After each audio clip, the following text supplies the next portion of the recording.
glándulas endócrinas.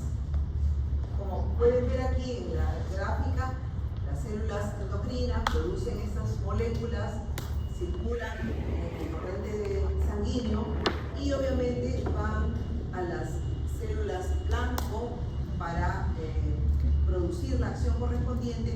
Y como sabemos ya que en realidad en las células existen variedad de receptores que son las que captan y facilitan el ingreso de estas moléculas a la célula. Como les mencioné, se clasifican de tres formas por la estructura en la que están compuestas. Las hormonas esteroideas, las amínicas, que se producen a partir de la tirosina, y las hormonas peptídicas, que se producen a partir de los aminoácidos. Nosotros vamos a ver en esta clase las hormonas esteroideas, cuyo material principal para su síntesis es el colesterol. Ustedes ya han visto los lípidos, entonces el colesterol es una molécula muy importante que va a servir de materia prima para la síntesis de estas hormonas. Entonces, ya ubicándonos en las hormonas esteroideas, podemos repetir de que estas se forman a partir de las moléculas de colesterol. El colesterol también forma parte de la membrana celular y también está dentro de la estructura de las lipoproteínas. La lipoproteína LDL es la molécula que contiene más cantidad de colesterol, porque las lipoproteínas están compuestas, como su nombre lo indica, por proteínas, por lípidos, por fosfolípidos, por triglicéridos. En el caso de la molécula LDL es la que contiene mayor cantidad de colesterol. Entonces, esta molécula también sirve para la síntesis de los ácidos biliares y de la vitamina D, en la variedad 3 principalmente. Estas hormonas esteroideas van a estar regulando una serie de funciones en el organismo. Se conoce que tienen acción importante en respuestas de estrés y también, como hemos mencionado, hormonas sexuales para la parte de la reproducción. Esta es una molécula, esta es la cadena o la estructura química del colesterol, ¿no?, que tiene el núcleo esteroideo y tiene esta cadena de hidrocarbonos, y esta es la que se modifica dependiendo del tipo de hormona esteroidea. Ahora, ¿cuál es la fuente externa o dietética principal del colesterol? Creo que todos sabemos que el colesterol está presente en primer lugar en todo lo que son las vísceras. Entonces, cuando comemos nuestro mondoquito a la italiana, nuestro caucao, o cuando comemos nuestro anticucho, estamos ingiriendo colesterol. Luego también en todo lo que son embutidos, como jamonada, chorizo, hot dog, etc., ahí también hay una alta cantidad de colesterol. En la yema del huevo es donde se concentra, dentro de la estructura del huevo, la yema es la que concentra la proporción correspondiente de colesterol. Y en los quesos, principalmente en los quesos maduros, ¿no? El Edam, el queso andino, toda esta variedad de quesos maduros son los que contienen más colesterol. Entonces, ¿cuáles son las características de las hormonas esteroideas? Como mencionamos, las hormonas esteroideas intervienen en la regulación general de distintas formas en la regulación del organismo, de la función de todas las células. Se produce en la corteza suprarrenal y también, en el caso de las hormonas sexuales, en los órganos genitales, los testículos y los ovarios. Derivan todas ellas, porque son hormonas esteroideas, todas ellas derivan del colesterol. Esa es la materia prima para la síntesis de estas hormonas, tanto las esteroideas y las hormonas sexuales. Principalmente el lugar, la ubicación de la producción de estas hormonas son las mitocondrias.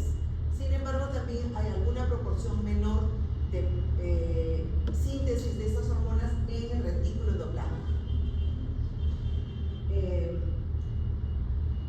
Estas hormonas son, perdón, aquí ha habido una falla, si es grasa, si tiene su componente grasa, ¿tendría que ser liposoluble? No es cierto. Entonces, en realidad estas moléculas no son hidrosolubles, pero sí atraviesan la membrana plasmática por los receptores, obviamente, y en algunos casos se puede almacenar en las células estas moléculas.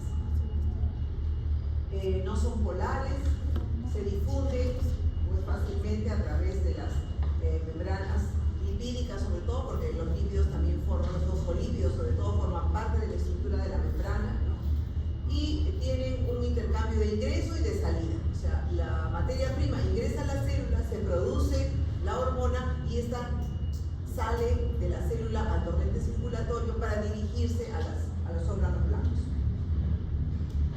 Ubicándonos en la glándula suprarrenal, vemos que tiene principalmente dos capas. La corteza, que es en donde se producen estas hormonas esteroideas que estamos repasando el día de hoy, y la médula suprarrenal. En la corteza también a su vez hay tres capas diferenciadas. Cada capa va a producir determinado tipo de hormona esteroidea. Tal es así que la zona reticular, que es la zona más interna, está colindante a la médula, es la que produce los andrógenos. La zona fasciculada, que es la zona intermedia, es la que produce los glucocorticoides. Y la zona glomerular, que es la zona más externa, produce los mineralocorticoides. Tenemos aquí un cuadrito resumen en donde nos muestra que la corteza suprarrenal tiene tres capas: la glomerular, la que produce los mineralocorticoides, siendo su representante principal la aldosterona. Y la aldosterona tiene también otra molécula, la corticosterona, que actúa dentro de las hormonas esteroideas. En la zona fascicular, los glucocorticoides, la hormona representante de este grupo es el cortisol, teniendo como componente también la cortisona. Y por último, en la zona reticular es donde se producen los andrógenos, tanto la dehidroepiandrosterona y los estrógenos. La médula suprarrenal también tiene, ¿no?, hormonas que se producen, sin embargo nosotros no vamos a tocar esta zona de la glándula suprarrenal. Dentro de las acciones generales básicas de las hormonas esteroideas suprarrenales están los glucocorticoides, como dijimos, su representante es el colesterol, y de alguna manera intervienen en la acción del metabolismo, tanto de los carbohidratos principalmente, pero también en las proteínas y en los lípidos. También influyen en algunas otras acciones, como es en las reacciones inflamatorias y en la posibilidad de la acción de respuesta al estrés. El grupo de los mineralocorticoides, cuya hormona principal es la aldosterona, es la que está relacionada a la regulación hidroelectrolítica, vale decir, entrada y salida de agua y de los electrolitos en el riñón principalmente. Y por último, los andrógenos pues están relacionados directamente al desarrollo y la función sexual. Las principales hormonas esteroideas, todas provienen del colesterol. Como mencionamos, la estructura química varía en alguno de las uniones y de las ramas químicas de las moléculas. Y las hormonas esteroideas están aquí representadas en el cortisol, la testosterona, el estradiol y la aldosterona, que ya los hemos ido mencionando. ¿Cómo es la síntesis de las hormonas esteroideas? Como mencioné, la lipoproteína LDL es la que tiene mayor cantidad de colesterol en su estructura. Por lo tanto, es la que en el torrente sanguíneo llega a la célula respectiva y por un receptor ingresa a la célula y libera un colesterol libre. Este colesterol va a ingresar a la mitocondria y en la mitocondria, por una enzima, la enzima P450, se activa, se producen las reacciones correspondientes y se forma la pregnenolona. También en algunas ocasiones el colesterol puede almacenarse como gotas de lípidos en el citoplasma.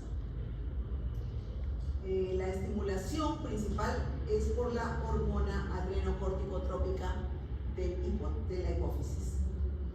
Entonces, estamos viendo de que el colesterol sufre una síntesis, la acción de enzimas para convertirse en pregnenolona, que es el elemento básico, fundamental para la producción de las hormonas suprarrenales.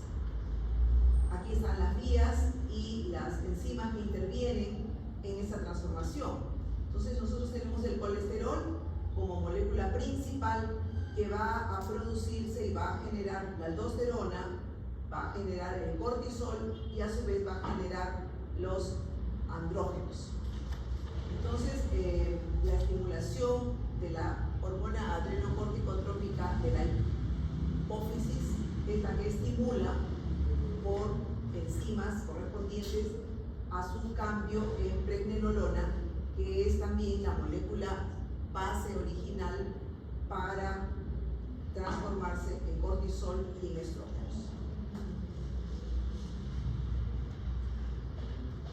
Tenemos aquí ya de manera más detallada mencionando, incorporando el nombre de las enzimas que intervienen en esa transformación. En primer lugar, volvemos al tema del colesterol por una desmolasa que es estimulada por la hormona adrenocorticotrópica de la hipófisis. Se produce una serie de cambios en su estructura y se transforma el colesterol en pregnenolona, que es la molécula que va a dar origen a la aldosterona por la acción de diferentes enzimas a diferentes niveles para conformar la hormona de la aldosterona o en su defecto transformarse en colesterol o incluso transformarse en hormonas sexuales. Entonces el colesterol y la pregnenolona son, diríamos, moléculas muy importantes que dan origen a la aldosterona, cortisol y testosterona y estradiol, los andrógenos. En este caso, es importante remarcar que esta hormona de la hipófisis estimula a esta desmolasa para la conversión de este PAM. A su vez, también esta pregnenolona va a ser estimulada por el 3-beta-hidroxiesteroide deshidrogenasa para convertirse en progesterona, que también es un punto importante, ya que a partir de aquí puede seguir una vía para la producción del cortisol como para la producción de los andrógenos. Entonces hay dos momentos que hay dos moléculas que son origen tanto de la aldosterona, el cortisol y los andrógenos. Nuevamente un alcance en relación a las acciones principales que producen esas hormonas. El cortisol, que es un glucocorticoide, no nos olvidemos, va a estimular la gluconeogénesis. ¿En qué consiste la gluconeogénesis? A ver quién recuerda. ¿Cuál es el mecanismo? ¿Qué es lo que hace la gluconeogénesis? Cuando digo yo gluconeogénesis, ¿qué es lo que ocurre? A ver, alguien.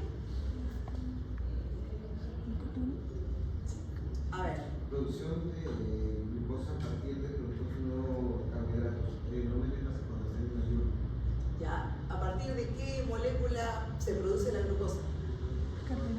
Gluconeogénesis.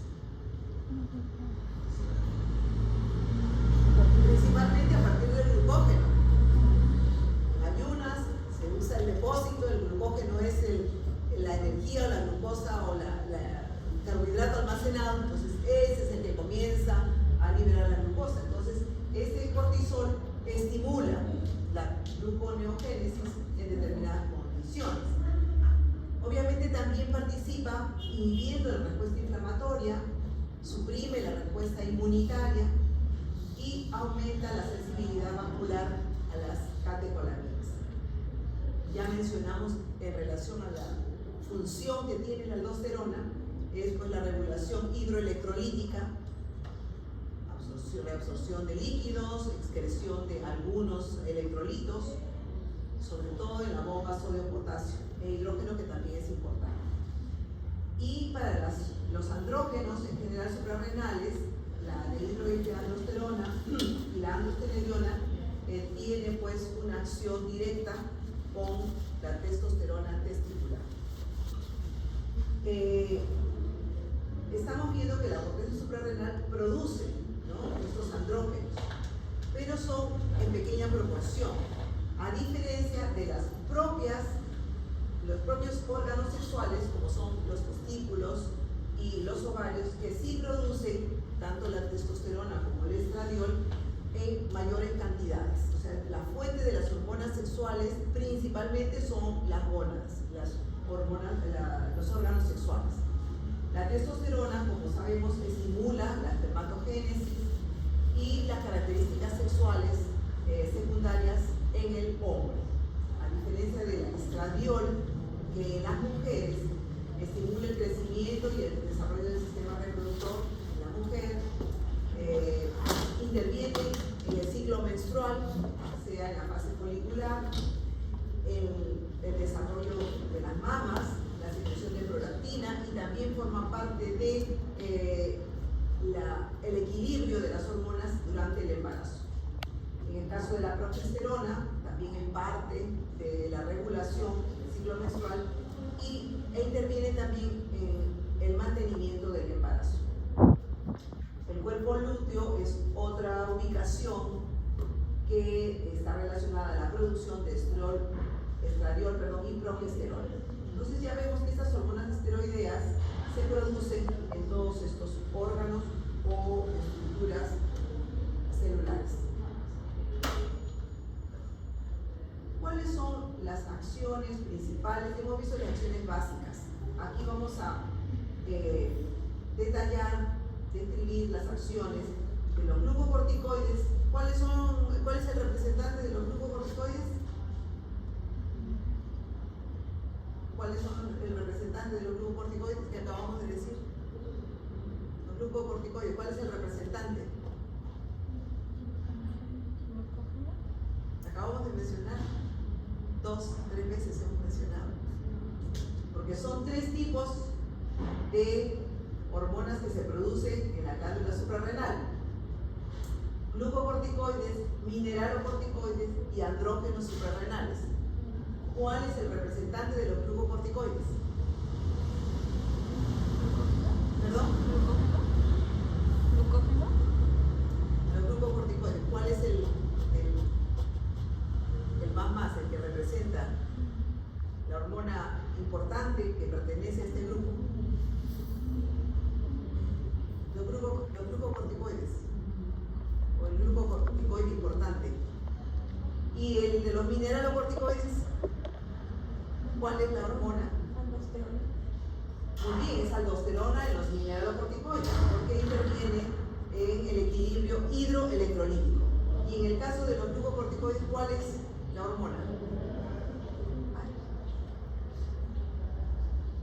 Si estamos hablando de la aldosterona y estamos hablando de los andrógenos suprarrenales, ¿qué quedan? Los glucocorticoides, ¿qué quedan? ¿Cuál hormona importante hemos mencionado que interviene en la homeostasis del metabolismo en general, de carbohidratos, de proteínas, de lípidos? Lo hemos mencionado. A ver, el cortisol, claro, los importante, la molécula más importante es el cortisol. Entonces el cortisol tiene pues una serie de funciones o acciones, ¿no? A diferencia de los otros dos que tienen acciones bien dirigidas, bien específicas, ¿no? Los mineralocorticoides ya estamos mencionando, la aldosterona casi funciona exclusivamente agua y electrolitos. Los andrógenos suprarrenales, hemos mencionado la testosterona, el estradiol, directamente está orientado al aspecto sexual. Y los glucocorticoides, cuyo representante es el cortisol, estamos hablando que interviene en la gluconeogénesis, que ya hemos mencionado, incrementa la proteólisis, incrementa la glucólisis, disminuye la utilización de glucosa, disminuye la sensibilidad a la insulina. Estamos hablando de que interviene en el funcionamiento en general, quiere decir que abarca las principales moléculas para el funcionamiento de nuestro organismo y de nuestras células. Inhibe la respuesta inflamatoria, suprime la respuesta inmunitaria, aumenta la sensibilidad vascular a las catecolaminas, inhibe la formación de los huesos, aumenta la filtración glomerular, disminuye el sueño, o sea, tiene que ver con el sueño. ¿Y cuál es la hormona que está relacionada a la respuesta al estrés? El cortisol, claro, el cortisol. Entonces el cortisol nos maneja, nos regula en general las funciones diversas de nuestro organismo. Ya ven que hasta en el sueño se menciona, interviene, porque cuando nosotros le pedimos a un paciente, queremos hacer un chequeo de determinados aspectos de funcionamiento de la glándula suprarrenal, específicamente del cortisol, se puede dosar el cortisol, pero se le indica en qué horario, no es en cualquier momento, porque el cortisol durante el día también tiene un circuito. De día tiene una concentración, de noche tiene otra. Entonces hay que indicar en qué momento del día es que yo voy a determinar la concentración o la cantidad de cortisol que hay. Bueno, entonces seguimos. Esta es una información respecto al transporte. Dijimos pues que parte del colesterol, entonces las hormonas esteroideas tienen pues obviamente una modificación en su estructura química. Sin embargo, es importante saber que como estructura lipídica tienen que unirse a una proteína para ser transportada. ¿Los lípidos son solubles en agua? No son solubles en agua, ¿no es cierto? Cuando nosotros mezclamos aceite con agua, vemos que el aceite queda como una capa, ¿no? Y el agua no se mezcla. Entonces, igual, los lípidos o todas las estructuras que tienen en su composición lípidos, le va a ser difícil circular, ¿no? En el torrente sanguíneo. Y el torrente sanguíneo, principalmente, nuestra estructura es principalmente agua, ¿no? Entonces, no puede circular en el torrente sanguíneo, por lo tanto se une a proteínas, principalmente la fracción de la albúmina. Entonces hay albúminas que son no específicas y transportan los lípidos. Sin embargo, hay algunas proteínas que sí son específicas, ¿no? Como es la globulina fijadora de corticosteroides, que es la que transporta el cortisol. Esa proteína es la transportina. La transportina pega el colesterol para trasladarse, ¿no? A los diferentes órganos y sistemas. E igualmente hay una globulina fijadora de hormonas sexuales. En este caso son la fracción globulina las que transportan estas hormonas. Y en el caso de la aldosterona es la fracción albúmina.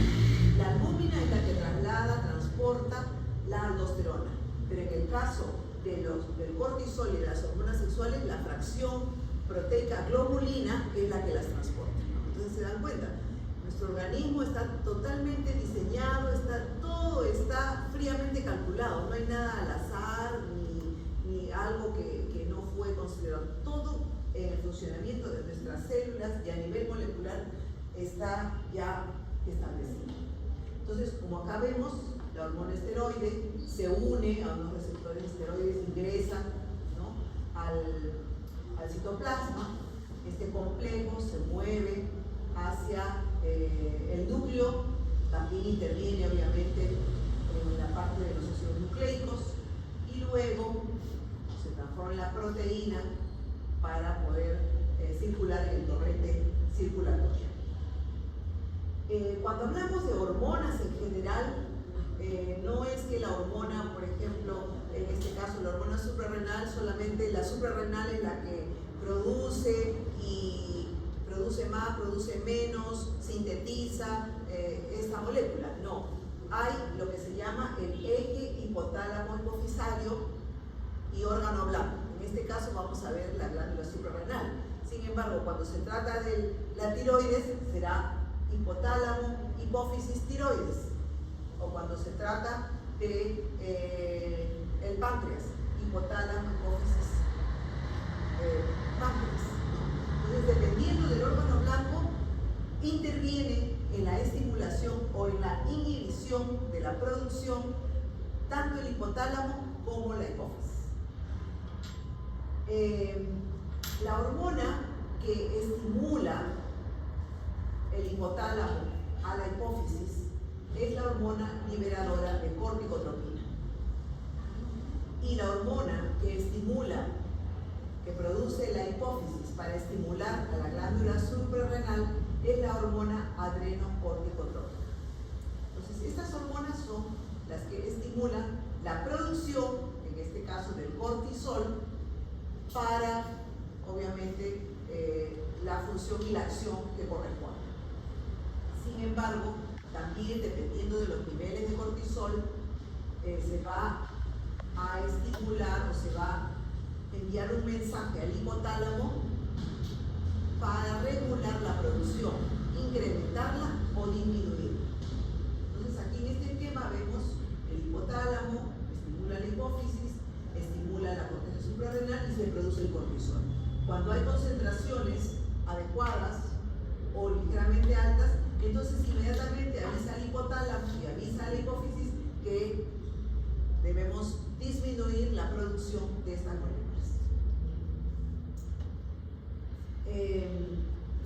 Vamos a hablar del cortisol.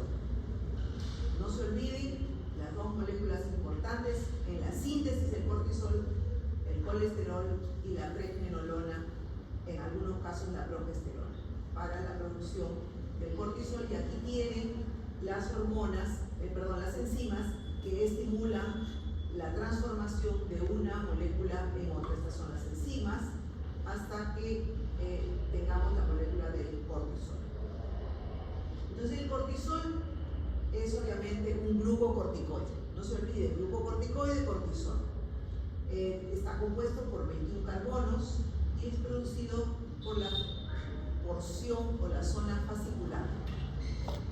Ya también hemos mencionado que la hipófisis libera la adrenocorticotropina, ¿no?, para estimular la síntesis o la producción de las hormonas. En este caso también esta es la hormona denominada del estrés, porque va a estimular la producción en situaciones de estrés de esta molécula cortisol, que es el principal elemento que responde, actúa en momentos de estrés. Pues si nosotros nos asustamos por un accidente, entonces en nuestro organismo obviamente va a producirse el cortisol, se aumenta el metabolismo de las diferentes moléculas de los carbohidratos, la presión arterial, con los procesos inflamatorios, etc. Se activa toda la cascada de respuesta al estrés. Entonces, este es el esquema que ya hemos visto de la estimulación de producciones de cortisol. Efectos anabólicos, o sea, para producción, dijimos que estimula el hígado ¿con qué? Con la gluconeogénesis.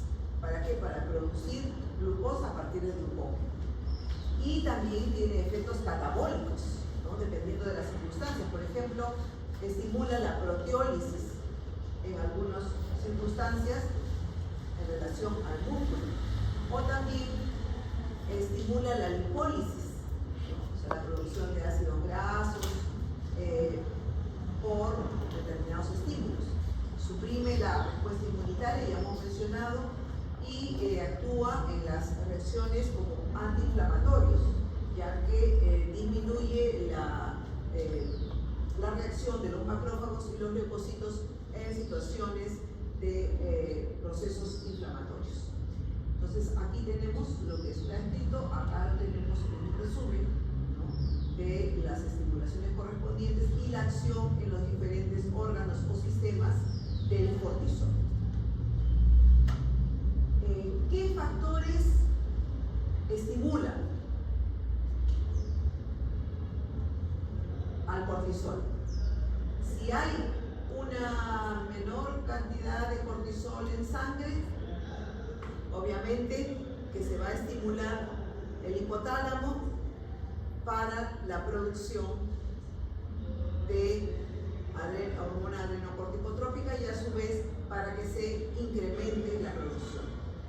Cuando hay alguna situación alterada del sueño, también es un factor que estimula la secreción de esta hormona de la hipófisis.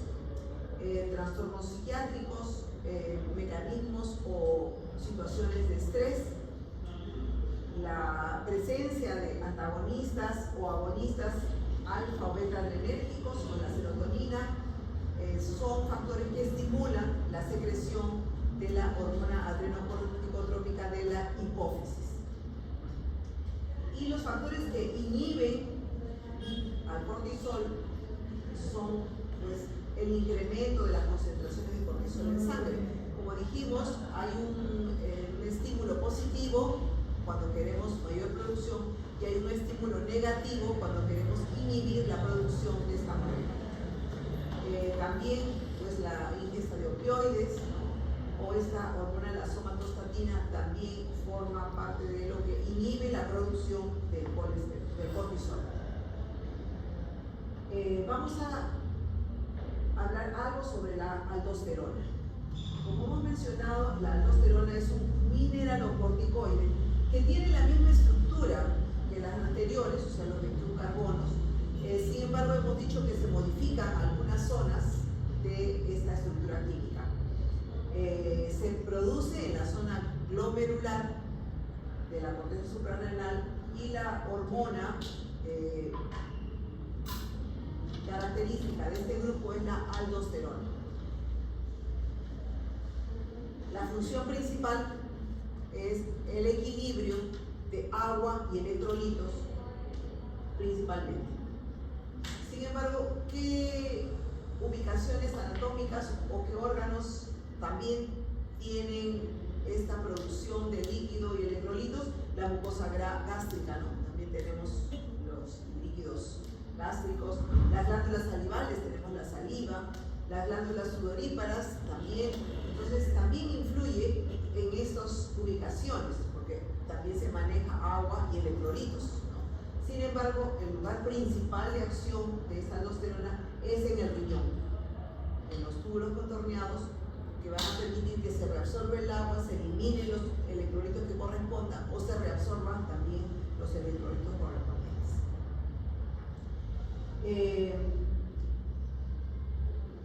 Es la hormona, repetimos nuevamente, de la zona glomerular, y también esta hormona interviene en este sistema que se llama sistema renina-angiotensina-aldosterona. La renina es una molécula que se produce en el riñón, que circula obviamente en el torrente circulatorio, pero esta renina, digamos, es estimulada por esta molécula angiotensinógeno que se produce en el hígado para producir la angiotensina 1. Esta angiotensina 1, por efecto de la enzima convertidora de la angiotensina, va a formar la angiotensina 2, que es la que va a intervenir con la aldosterona, ¿no?, para su acción en el equilibrio hidroelectrolítico. Principalmente, claro, retiene sodio, elimina potasio y retiene agua también. Y esta angiotensina 2 también es una molécula importante que va a intervenir en el equilibrio de la presión arterial.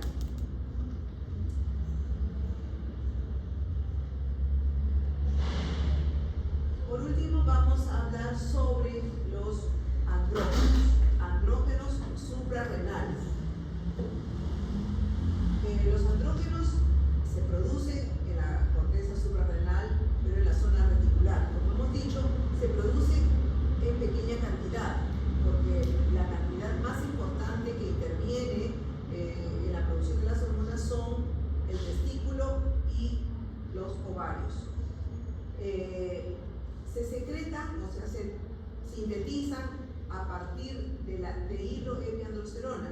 Si nosotros vemos, aquí está la epiandrosterona que viene a partir de la transformación del colesterol, la pregnenolona, o también de la progesterona. Entonces, estos tres compuestos son sumamente importantes que van a dar origen a las demás moléculas y hormonas. Como dice aquí, son andrógenos débiles, porque les vuelvo a mencionar, los andrógenos producidos en la glándula suprarrenal son en pequeña cantidad y no tienen una acción efectiva comparativamente con los andrógenos que producen las gónadas. Son también controlados por esta hormona adrenocorticotrópica, ¿no?, que está en la hipófisis, y están relacionados directamente con la maduración y la función de los órganos sexuales secundarios. ¿Qué ocurre cuando hay fallas en la glándula suprarrenal? Podemos tener una alteración en cuanto a la producción del cortisol. O sea, hay algún detalle, ¿no?, que no se produce en la glándula suprarrenal la cantidad de cortisol suficiente. Entonces, esta deficiencia de cortisol va a verse manifestado en la enfermedad de Addison.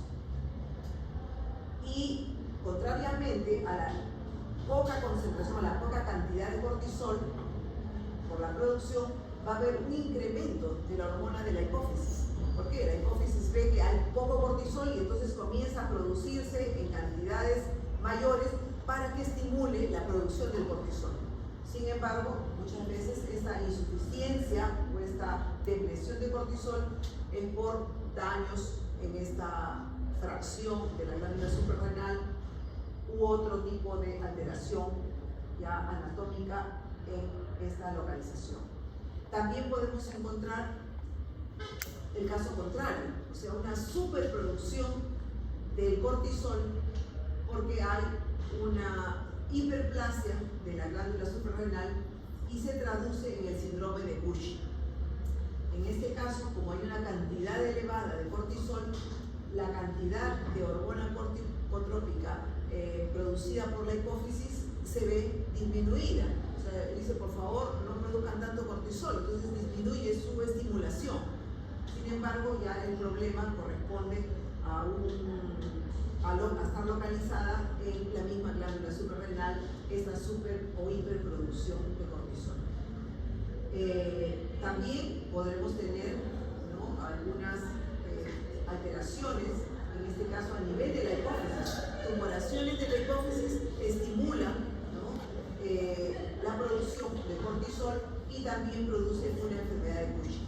Entonces, cuando nosotros tenemos un síndrome que se llama síndrome, cuando tiene toda la clínica, y la enfermedad cuando ya esta clínica ha descartado la localización de la glándula suprarrenal, tenemos también que evaluar la hipófisis o incluso la región del hipotálamo para saber en dónde o a qué nivel es la falla que hay para la superproducción de cortisol.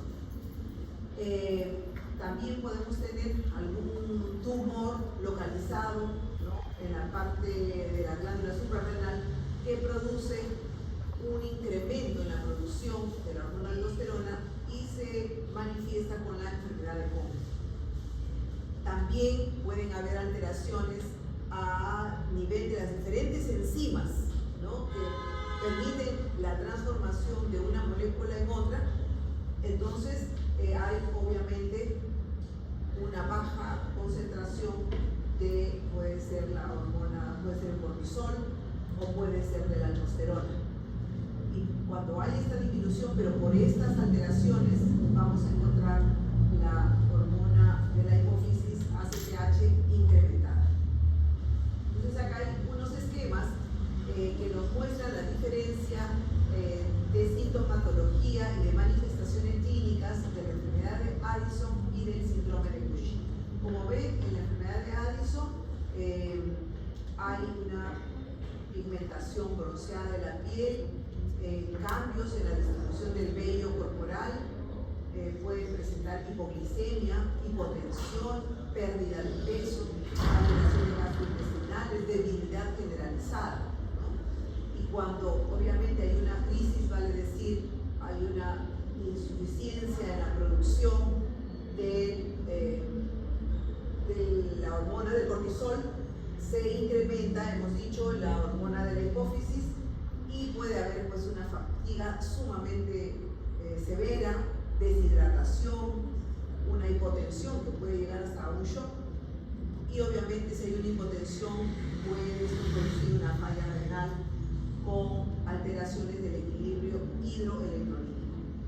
Y en el caso del Cushing vamos a ver una ectoscopía, un paciente que tiene principalmente esta fase de cara de luna, es muy característica. Hay edema por retención de sodio y agua. En los varones hay una ginecomastia, las extremidades pueden ser delgadas, los depósitos de grasa principalmente están en la cara, en la espalda, los hombros, ¿no? En las mujeres puede haber también alteración del ciclo menstrual, hirsutismo, estrías, tendencia a moretones, petequias, osteoporosis que pueden producir fracturas patológicas y obviamente cambios de la personalidad y también pueden presentar momentos de hiperglicemia. Entonces son dos enfermedades muy características de la disminución del cortisol y del incremento de la producción del cortisol por etiologías que ya hemos mencionado. Aquí hay unas fotitos, aparecen pues estas manchas, ¿no? Estas manchas oscuras en la piel, tiene una fragilidad, ¿no? Y bueno, sobre todo acá es la hiperpigmentación de la piel. En el síndrome de Cushing esta es la característica facie cushinoide, que es una cara de luna llena, ¿no? Y obviamente el incremento de grasa en el hombro, la parte superior de la nuca, ginecomastia, ¿no? Fíjense las estrías por una alteración pues, de los tejidos. Bueno, entonces hemos terminado de repasar las hormonas suprarrenales, ¿no? Que se producen en este órgano y vamos ahora a hacer un repaso de las hormonas sexuales, pero las que se producen en los órganos sexuales. Entonces, aquí también funciona el eje hipotálamo, hipófisis y órgano blanco, que serían ovarios o testículos. En el hipotálamo hay una hormona estimulante de las gónadas que estimula a la hipófisis, que produce la hormona luteinizante y la hormona estimulante para dirigirse a los órganos blancos, que es el ovario y el testículo, y se produzca la síntesis de las hormonas masculinas o femeninas en mujeres y en hombres. Son moléculas que hemos visto que todas ellas provienen de lípidos, también forman parte del tipo de hormona esteroidea, porque en su constitución, en su estructura, son los lípidos los que predominan, y estas hormonas proceden de testículos y ovarios. O sea, estos son los órganos blancos que van a producir estas hormonas sexuales. Sin embargo, también ya hemos visto que la glándula adrenal produce en menor cantidad, la placenta también puede producir en determinado momento, y el sistema nervioso. Sin embargo, todas las otras, todo lo último que hemos mencionado, tienen una producción no muy significativa. Y su acción principal es la regulación de la función reproductiva en hombres y mujeres. Los órganos blancos son los testículos en los hombres, que producen andrógenos para la producción de testosterona, y en el caso de las mujeres, los ovarios, que producen los estrógenos, principalmente representados por la progesterona y el estradiol.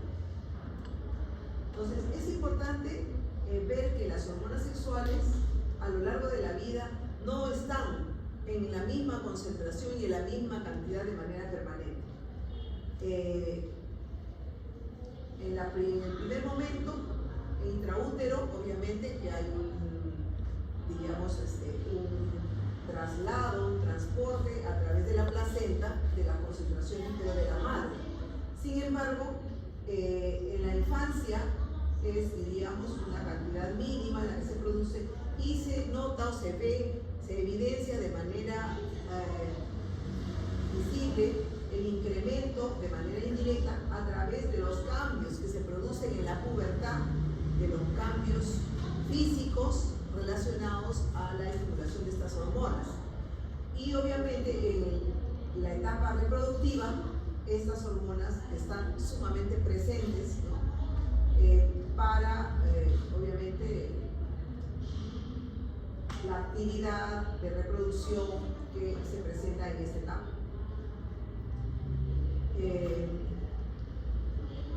Y estos cambios se producen desde el hipotálamo, con las hormonas de estimulación del hipotálamo, la hipófisis y el órgano blanco. Sí.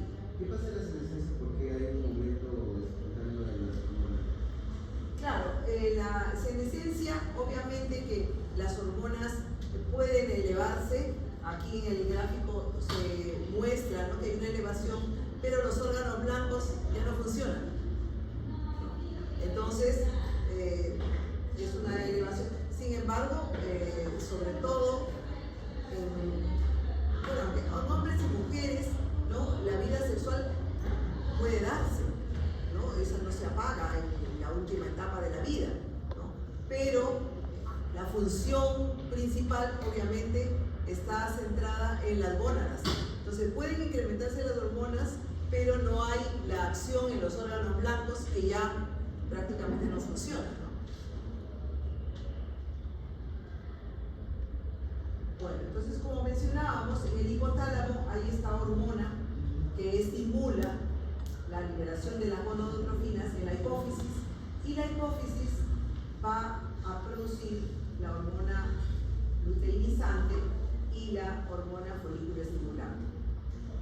En el caso de las hormonas femeninas, van a estimular en el ovario las células, diferentes tipos de células para la producción de los estrógenos.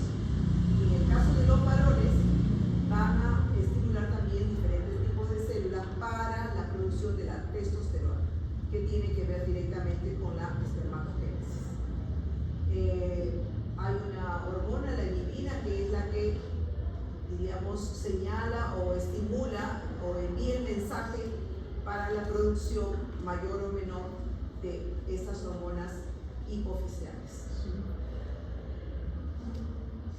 Entonces, vamos a hablar sobre las hormonas sexuales femeninas. Van a estar relacionadas directamente al desarrollo del sistema reproductor femenino, ¿no?, sobre todo en la pubertad. O sea, las hormonas sexuales tienen una acción y una función sumamente importante en esta etapa, en el desarrollo, pues, de las glándulas mamarias, el vello pubiano, etcétera, vale decir, completar el desarrollo sexual. Y también en la etapa siguiente a la pubertad, la adolescencia y la etapa de la adultez, ya tiene injerencia y tiene relación directa con la reproducción.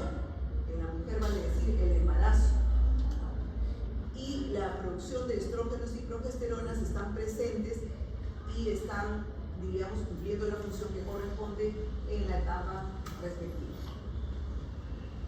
Entonces, como vimos en el gráfico macro, vimos pues que también se podría formar los andrógenos, ¿no?, desde la suprarrenal. Sin embargo, aquí en las glándulas directas, diríamos, del ovario, también utilizamos el colesterol, la pregnenolona, que directamente produce la progesterona o produce el beta-estradiol en el ovario.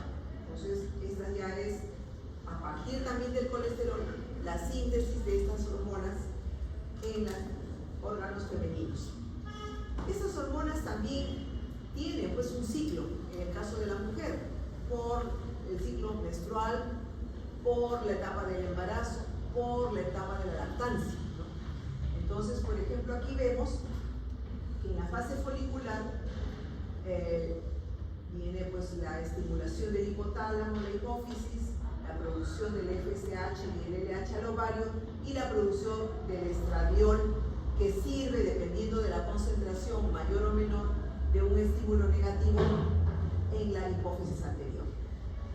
En el caso de la mitad del ciclo se produce la misma estimulación, sin embargo, a diferencia de la fase folicular, el estímulo que se envía a la hipófisis es un estímulo positivo, o sea, para la producción, a diferencia de la otra etapa que envía un estímulo negativo para la inhibición de la producción.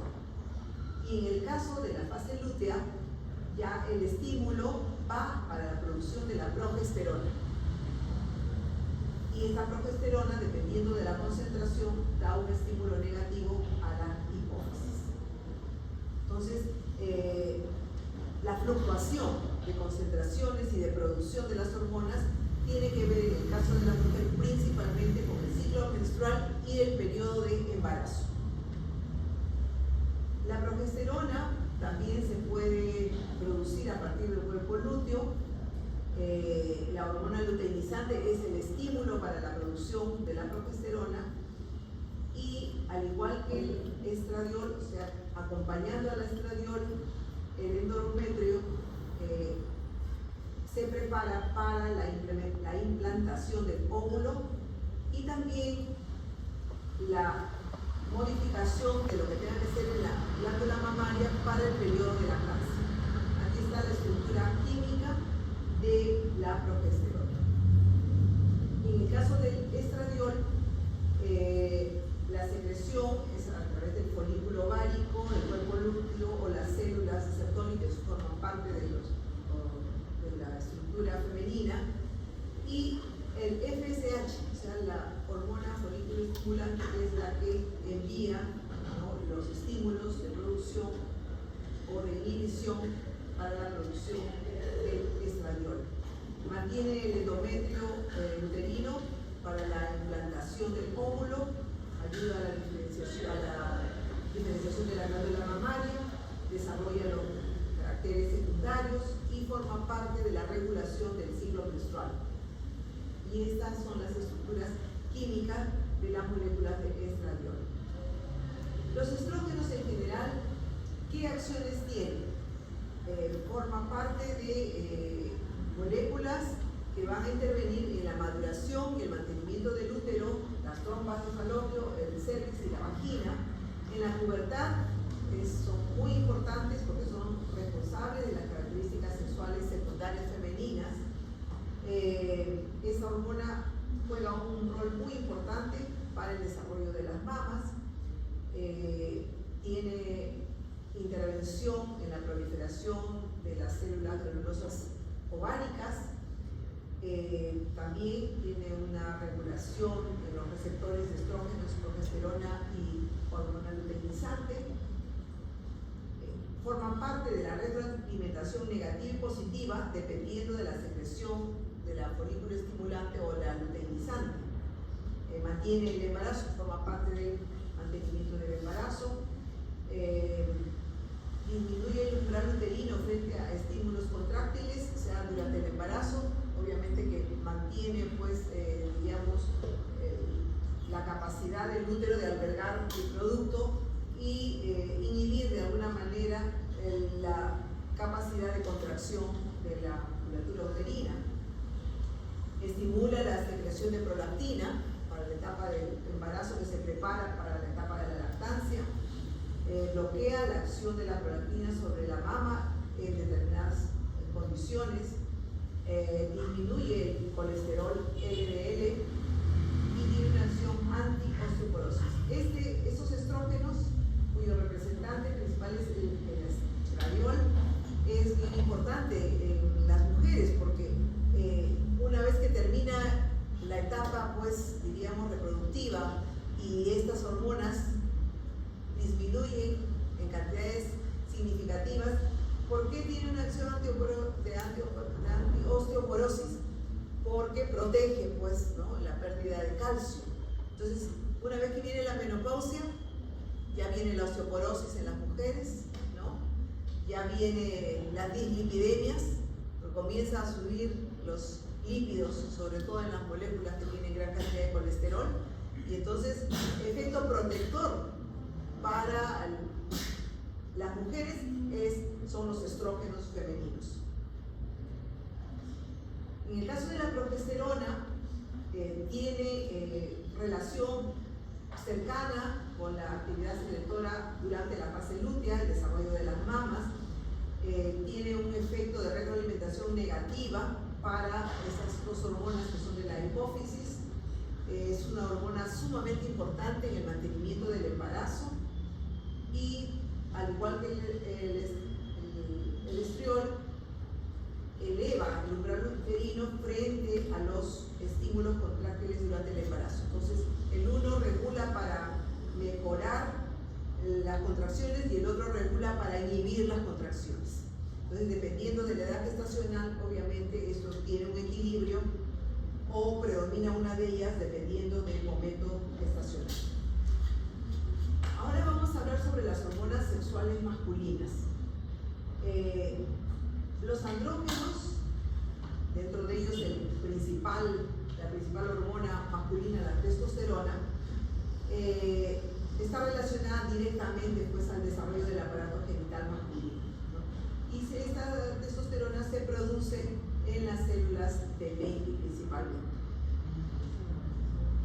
Como vimos también en esta relación hipotálamo, hipófisis y órgano blanco, en este caso testículos, tenemos inhibidores negativos o inhibidores o estimuladores positivos para la producción de esta testosterona. Entonces, el hipotálamo tiene esta hormona estimulante de las gonadotropinas, estimula a la hipófisis anterior, que produce el FSH y el LH, y en células diferentes produce las células de Leydig la testosterona. Dependiendo de la concentración, da señales de retroalimentación negativa para que continúe el ciclo de producción. A diferencia del estímulo del FSH en las células de Sertoli, que estimula la producción de la inhibina, que es el factor de estimulación negativo a la hipófisis para la producción en el ciclo que se representa. Ahora, la testosterona también a su vez puede dar un estímulo positivo con la paracrina a las células de Sertoli para inhibir de alguna manera la producción correspondiente. Entonces, estos círculos de hipotálamo, hipófisis y órgano blanco funcionan, pues, como un reloj sumamente coordinado, sumamente regulado para la producción o inhibición de la testosterona.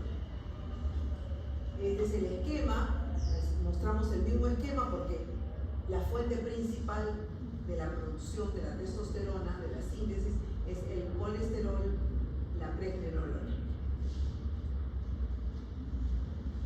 Entonces, la testosterona está producida, pues, en las células de Leydig de los testículos y también de las glándulas suprarrenales, pero hemos visto en menor cantidad, y está producida por la estimulación de la hormona luteinizante y está relacionada directamente a producir las proteínas del esperma y también a formar parte de la producción de los caracteres secundarios sexuales masculinos.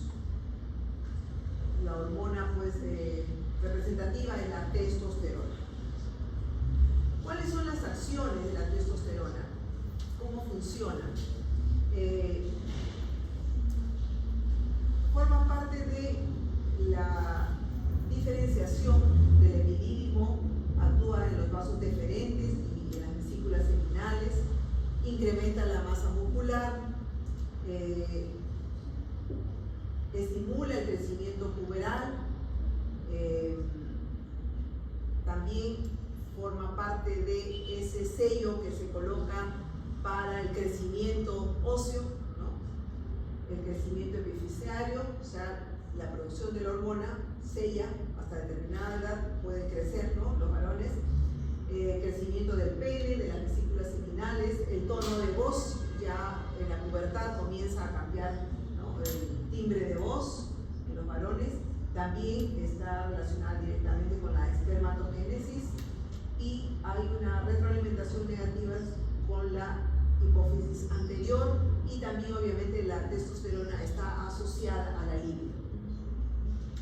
Y esto es cuando es la función o la acción de la testosterona en estas acciones que se han mencionado.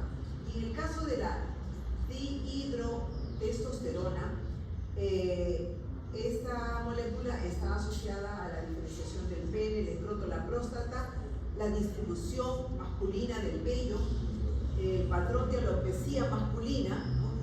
Está siempre una preocupación en los caballeros cuando se les comienza a caer a veces el cabello en las zonas laterales, a la actividad de las glándulas sebáceas. Los varones generalmente tienden a producir más cantidad de grasa que las mujeres, y también relacionado al crecimiento de la próstata. Entonces esas son dos moléculas, la dihidrotestosterona y la testosterona, que tienen acciones específicas dentro del desarrollo sexual masculino. Muy bien, entonces creo que hemos terminado esta clase. Ya mañana